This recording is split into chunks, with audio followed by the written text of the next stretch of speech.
राजनपुर में सैलाब मुतासरीन ताहाल फंसे हुए हैं। तोंसा और कोहे सुलेमान में इमदाद की फराहमी शुरू हो चुकी है। हुकूमत पंजाब भी इकदाम कर रही है, जबकि कई इलाकों में ताहाल कुछ नहीं मिला। पहाड़ों पर मौजूद अफराद ताहाल इमदाद के मुंतजिर हैं। मजीद बताएंगे हसन रजा। जी, मैं इस वक्त राजनपुर के जो है कोहे सुलेमान रीजन में मौजूद हूँ, जहाँ पर तकरीबन लगभग 30,000 से ज़ायद अफराद जो हैं वो यहाँ पर जो है वो फंसे हुए हैं और कई जगहों पर ऐसे हैं जहाँ पर उनको रिलीफ फराहम किया जा रहा है।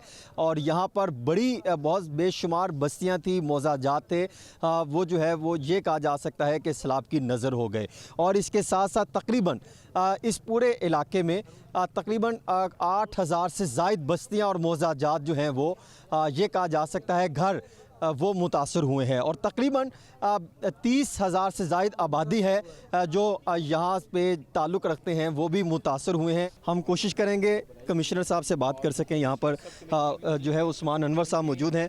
उस्मान साहब, ये फरमाइएगा, यहाँ पर अफराद को चेक दिए जा रहे हैं, क्या इकदाम किए गए और ये कोहे सुलेमान की कौन सी जगह है? क्योंकि हमने देखा तकरीबन 30,000 से ज़ायद अफराद यहाँ पर मुतासर हुए। एक बड़ी तादाद है जो कहते हैं कि घरों को भी मुतासर किया गया। देखें, बिस्मिल्लाहिर्रहमानिर्रहीम, जैसे आप देख सकते हैं ये वो कोहे सुलेमान का कैचमेंट एरिया है, जहाँ से कि हिल टॉरेंट सारे के सारे आते हैं और ये नीचे जाके जो इंसान तबाही मचाते हैं। अब आप देखें कि इसकी हाइट कितनी ज़्यादा है और इसकी वेलोसिटी कितनी ज़्यादा होती है। जो लोग इसके रास्ते में आ जाते हैं, हमें अफसोस है इस बात का कि जिन लोगों की यहाँ पे अमवात हुई हैं। दूसरा ये कि आबादीज़ आप देख रहे हैं कि बहुत ज़्यादा स्कैटर्ड होती हैं, 2-2 3-3 घर होते हैं। तो ये रास्ते बंद थे, जो कि अभी आपने देखा है कि रास्ते में मशीनी लगी हुई थी, उसके साथ लग के हमने इसको खुलवाया है। अब हम एक एक इलाके के अंदर जाके और आखिरी बंदे तक जाके हम उनको चेक भी दे रहे हैं, उनको राशन भी दे रहे हैं, उनको खाना भी दे रहे हैं। और अभी जिस तरह हुकूमत पंजाब ने अनाउंस किया था कि 8 लाख जो है फ़ीकस जिनकी डेथ हुई उनको दे रहे हैं, तो 8 लाख के हिसाब से डी साहब ने भी यहाँ पे चेक दिए हैं। और ये हम आपको एश्योर कराते हैं कि हमने खच्चरों से, ऊँटों से, हर जगह से जैसे जैसे भी इन पहाड़ों में आगे जा सकते थे वहाँ पे जाके आखिरी घर तक, आखिरी बस्ती तक जो है राशन और बेशुमार अफराद ऐसे हैं जो कहते हैं कि हमारे घर भी तबाह हो गए, हमारा जानवर भी खलाक हो गए, उनको काफ़ी परेशानी का सामना था। लेकिन वो ये तस्लीम करते हैं कि इंतज़ामिया यहाँ पर मौजूद है, फील्ड में है। वो ये कहते हैं हमें हौसला भी है, कुछ रिलीफ भी दिया जा रहा है। तो मुखय्यर हजरात यहाँ पे हम पहुँच गए, जिस तरह पहुँचे, तो वो यहाँ पे कैसे पहुँचेंगे या वो आपसे रब्ता करें? देखें, इसके लिए एक फ्लड जो है डोनर्स ग्रुप हमने बनाया हुआ है, व्हाट्सएप नंबर हमने आपके साथ शेयर किया हुआ है, आप उसके ऊपर रब्ता करें। उसके अंदर तमाम असिस्टेंट कमिश्नर्स ने अपनी अपनी बस्तियों की डिमांड रखी हुई है और जो मुतलका शख्स है, जो उस कमेटी का हेड है, उसका नंबर भी दिया हुआ है। आप जिस जगह के ऊपर जाके जो चीज़ पहुंचाना चाहते हैं, आप रहे मेहरबानी ख़ुद डायरेक्टली उस कमेटी तक पहुंचें।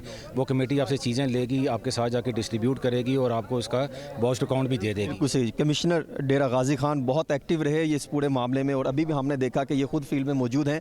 आप देख रहे हैं कि यहाँ पर अच्छी खासी आवाम है जो ये सिर्फ जो है वो इमदाद लेने के मुंतज़िर है और चेक लेने के लिए आए हुए हैं। यहाँ पर जो है ये अगर देखा जाए तो ये जो है वो जो इंतज़ामात किए गए या जो है वो निज़ाम दरम बरम हुआ, वो जो है उसके हवाले से ब्रीफिंग तैयार कर रखी है। जिनको चाहिए हो तो वो यहाँ से रखते हैं।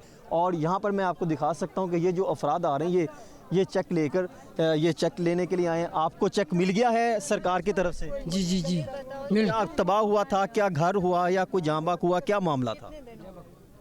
जी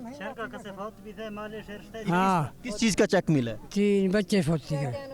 बच्चे फौत हो गए, जिसका सरकार ने उनको चेक दिया। ये सरकार की तरफ से नुमाइंदे यहाँ पर मौजूद हैं। दूसरी जानिब अगर देखा जाए तो खैमे भी, जिससे मैंने आपको दिखाया कि ये जो खैमे हैं वहाँ पर लगाए गए हैं। अभी तक यहाँ पर इस हद तक वो जो मुखय्यर हजरात हैं वो यहाँ पर नहीं पहुँच रहे और आवाम अभी भी यहाँ पर जो है वो रिलीफ़ लेने के मुंतज़िर हैं। उनकी ख्वाहिश है कि यहाँ पर कोई लोग पहुँचें, हमें रिलीफ़ दें। जो घर तबाह हो गए वो तो सरकार जो है उसको जो है वो बहाली के लिए इक़दाम कर रही है।